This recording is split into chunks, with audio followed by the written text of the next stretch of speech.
Maka di pung Allah Ta'ala pada mita tuman-tuman na al-mujarimun wawan atau kapere tau iwarik kesempatan tu lebu na tanewe na de na milo maring kalinga pangaja ipangajari wi aga nasang jame jamamu jame jamaku alimu mujur murusu aja mo iya mo paringarangi aja mo iya murusu jamamu jamamu tamma puasa kormalangi tamma sampaja pokona dega ga menga-menga na menuru hawa nafsu na.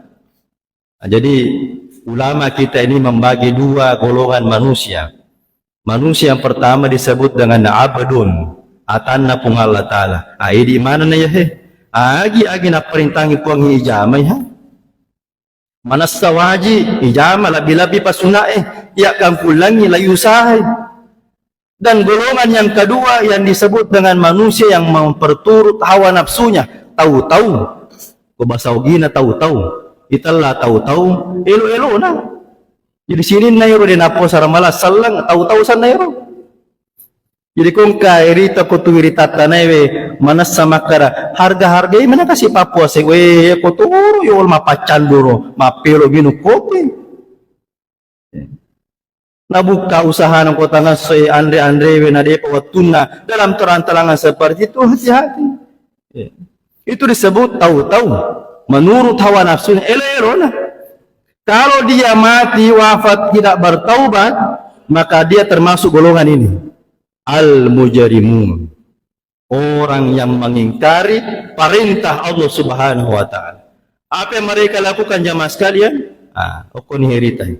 Nakisu ru'usihim inda rabbihim. Unru sirina kupung Allah Ta'ala de na milumapitangi tapana. Jadi orang yang penuh penyesalan nanti di hadapan Allah ketika diadili, seolah di Allah Ta'ala ya he. Hari pembalasan tiba.